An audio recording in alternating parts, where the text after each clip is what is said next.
So I found some footage of the first time that I went out to Ark Valley HideOut, which is a blacksmithing club in Holcomb, Kansas. And it's really the first blacksmithing club that I've really been a part of that I didn't start, and that had people who had way more time forging than me in it. People with a lot of experience and different, like farriers and different things. And not all the footage turned out like I hoped. Battery died at an inopportune time, and I tried to say some things about what was going on, but it wasn't the best. And so I'm hoping to shoot this video and have it actually describe the story of what's being done. So what is being done? What's called forge welding. You may be familiar with welding and what welding has.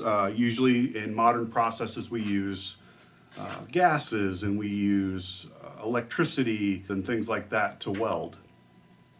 And that's great, and we live in the modern era, and there's nothing wrong with using modern methodology to weld. But how welding was done before we had electricity and before we had purified gases of different kinds was what they would do is they'd take two pieces of metal and they would heat them up to almost the melting point, and then you would tap them together, and that would fuse them together. It was a tricky thing to just have the timing was just right. But that's for thousands of years how complex things were made. That's what this video is about. I'm James Tower, and I'm the blacksmithing pastor.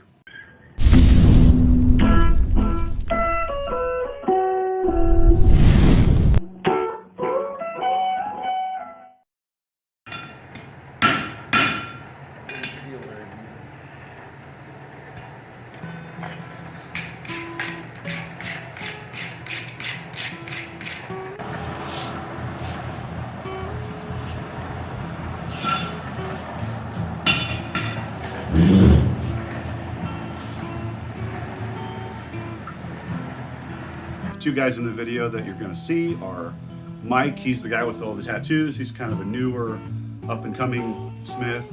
And then James, who's got quite a bit of time.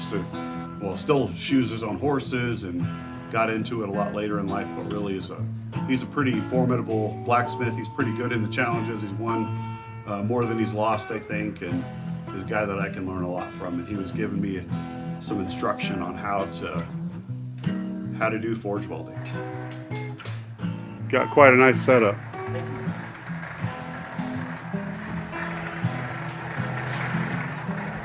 Ideally, a weld can be so strong that there's no loss of strength. If two bars are perfectly welded together, it's like one bar, and there's no give. And there's welders today, professional welders, that can make really, really strong welds that have to for like pressure tank situations and things like that.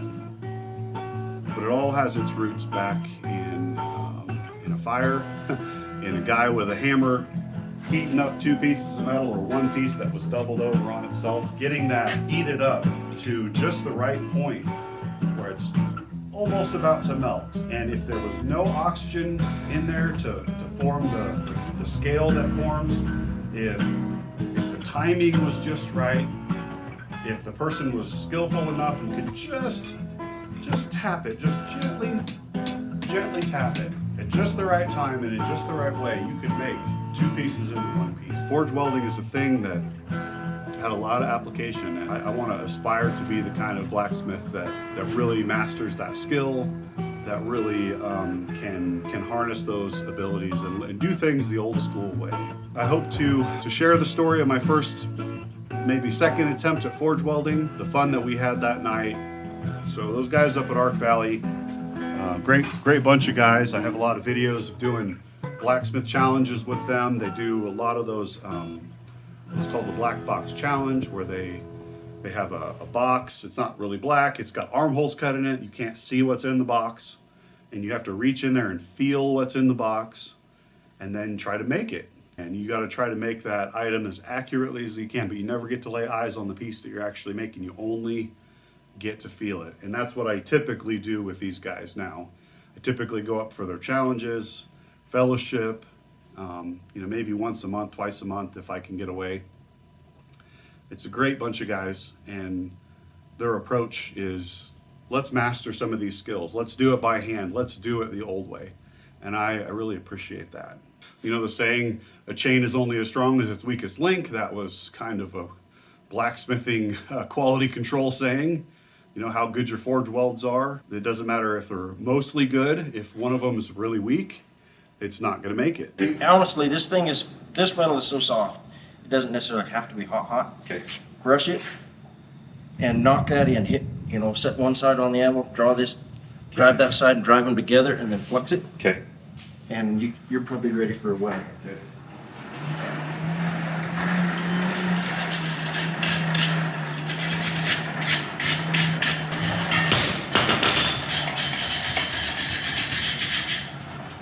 You'll see James teaching us how to know when the pieces are ready. One of the things that he says is you look at the fire, and if the piece is the same color as the hottest part of the fire, it's just before. If you get across the temperature, the piece will start to sparkle. It'll start to burn the steel, and coal forges can really get hot, and it can create like almost a cutting torch scenario inside the fire. And so you can get the pieces really hot, and you get it nice and hot in one very focused area. It's really a good thing for forge welding to only have the part of the piece hot that you want to be hot. Sensor on the top, so if I give it the OK symbol, then it'll follow me around. That's great. But I have to keep looking at it, which is kind of a weird thing to make yourself do. That'd be good for hunting, then you wouldn't have to. You don't have to turn prove it. it to anybody. Yeah. Prove it. It was just that frame. Yeah. Yeah, it's pretty smart, smarter than me. Is that just your phone? Or That's just an old phone. Brush this down. Is that the tail coming up on right there? I probably got one of When I went out to Ark Valley HideOut that day, they were practicing forge welding, and how they did that was pretty neat. So, grab a horseshoe here. So here's a horseshoe, and what we did that night, we didn't have nails and stuff sticking out of it, but what we did was we took the horseshoe, we made it into a ring, and overlapped the ends of the horseshoe, and then use that to practice forge welding. So that's what I was working on. Some other stuff. Actually was working on, I make these horseshoe hearts here that have the horse features carved on the end of them. And so you might see in the video me working on that, but then after a while, they were practicing forge welding, and so I decided to give it a try, asked for a horseshoe, and then I took and made a ring like this. But I probably for a horseshoe. Absolutely. There's some right there. I don't have very many, but then through there, just whichever ones. Yeah, I want to try to. That was one that one of the guys built, I think last week, we were jacking around. Yeah, I felt kind of bad for using it. No, it was in the trash bucket, so. Okay. But that's cool. People are always like, make up horseshoes, and if I can make something that looks like a horseshoe, but I don't know if it'll work. There's a lot to it.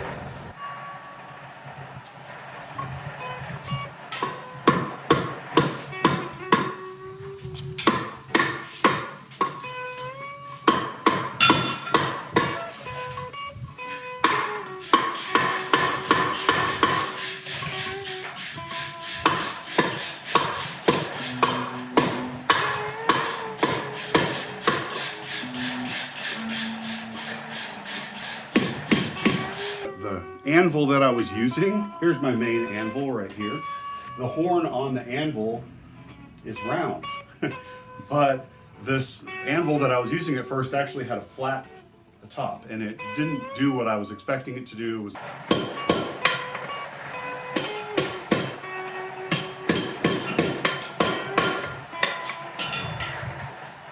When I get my first weld heat, a lot of times I don't stick it down in there.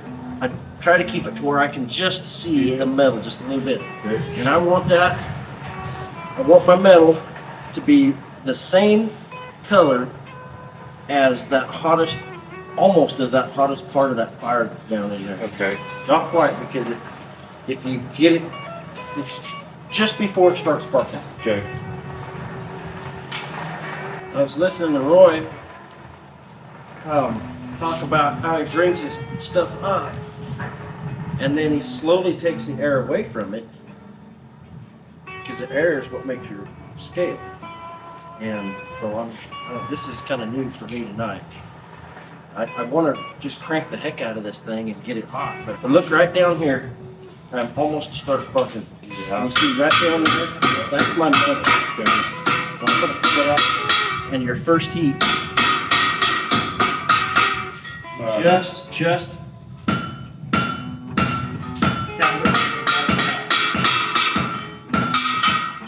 That's it. Okay. Brush it, flux it again.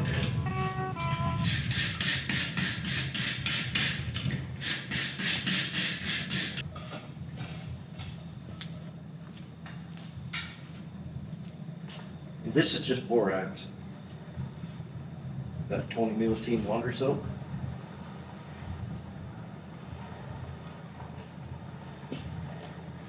Yeah, it kind of turns glassy looking. Yeah.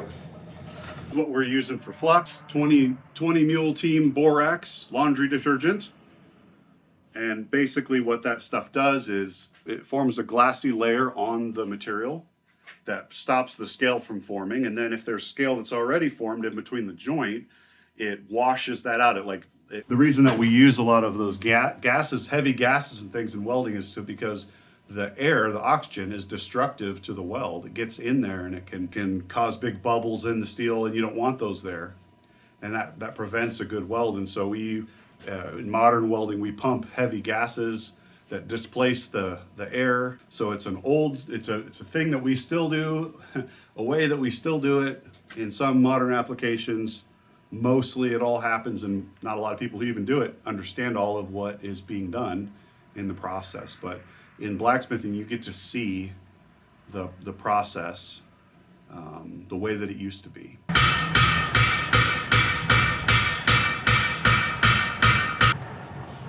So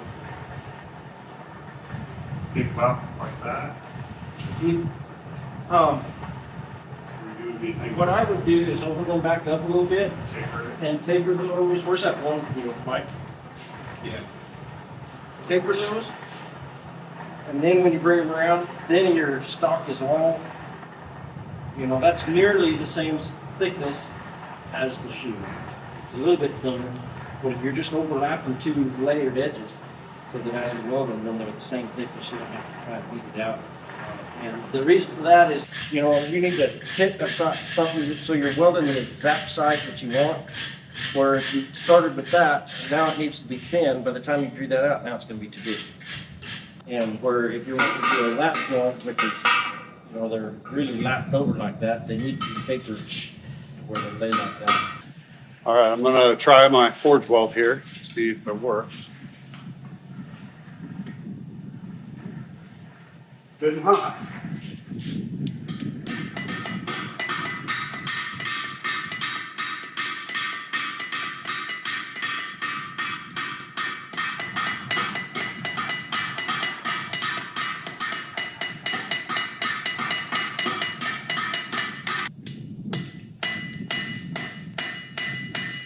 Buddy, made it well. It would have. It would have came apart like mine did. Yeah. Well, Yeah. Good weld. So I think it looks pretty good, actually. straighten these out. Do the same thing on this side. Go ahead and Yeah. forge it together. Okay. Yes, I think so. Yeah, you're welded. So, cut on a hot cut and I would go 2 more times. I would brush it, flux it twice more. What I would do. That's what the guys that taught me that do it 3 times.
got too much flux on there, but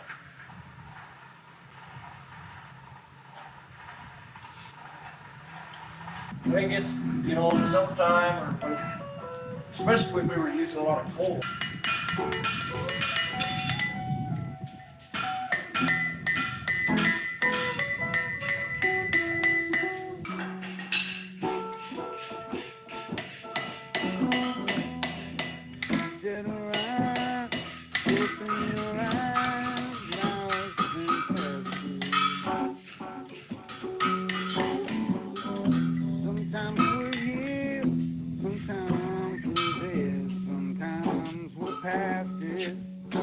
so that looks really good. I don't know if you can see that on the camera, but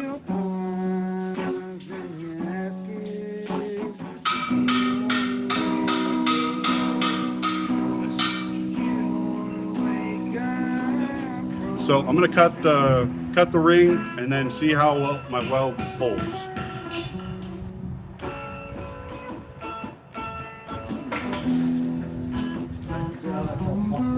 Yeah. I think it's welded, but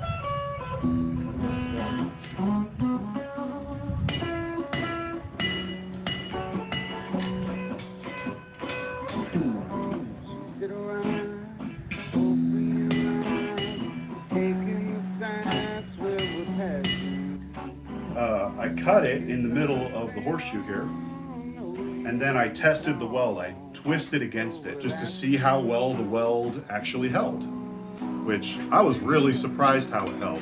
And unfortunately, that's the part of the video that was cut off. This is actually the horseshoe that I made into the ring, and that's where I cut it, and that's where the weld kind of half failed, but it's still, it's really welded on there. So I had to abuse it to quite some point to get that split to happen right. And how I did that actually was after I cut the ring, I put it on the anvil like this, and I took my hammer and I drove that down into the anvil until it pried the thing apart, you know, with the wedge action from the anvil. And I was beating on the joint that I had made, and it did fail partially, but it held really good. It's still holding really good. Really wail on that sucker. And it keep beating on it and it would still hold really good. I don't think I could rip that apart, you know, and that's what welding is. Welding is when you take two pieces and you make them one piece. But you can see from here, like you can see the little, on this side where it held together, you can see the little seam where the forge weld happened. And I was encouraged by how well that it actually held. And, you know, I've built this new forge. You may have seen the video about the new forge build, the ribbon burner forge, and it is capable of forge welding. And so I want to get into Damascus. I want to get into more advanced tong making. So from chain making to tool making to different elements of making hammers to Damascus knives to what a lot of people would do if they're making an axe. They would, you know, just have the piece of tool steel that would be the cutting edge. You know, they make the body of the axe out of just regular steel that's cheap or easier to find, and then you would forge weld in the cutting edge of the axe or the face of the hammer. You know, forge welding is not some arcane talent. It should be a blacksmithing skill, a fundamental blacksmithing skill that, you know, a lot of people can avoid, you know, with the power hammer. If you have a power hammer, you can avoid it a lot of the time. You can make something, just forge it all out of one big thick piece. Because drawing the metal out, making it skinny when it's fat, is a lot of work. And if you have a machine that's doing that work, it's not going to be that big of a deal. But, you know, for thousands of years, a lot of people didn't have the luxury of a power hammer. For like at least the first 2,000 years of smithing, And later, people like Leonardo da Vinci and others came up with designs for a power hammer. And it's a real luxury. But, you know, this piece is strong enough that I hope you can see that it works. That this is not some just old arcane, you know, way. But if you get good at this, you can have just as good a weld as you could get with modern means, and even have it maybe be just as strong as if there wasn't a weld at all. So thank you for listening, and I do appreciate your time. Again, please like the video if you like the video, share the video with people who might actually like the video, subscribe to my YouTube channel, or like my page on Facebook that you saw this on. I really believe, again, that there's a spiritual dimension to this work of transformation that is part of my blacksmithing journey that I'd like to share with you. And if you want to hear more about that, I'd sure love to tell you. So please keep in touch, and blessings on you. I'll catch you on the next one. Thanks.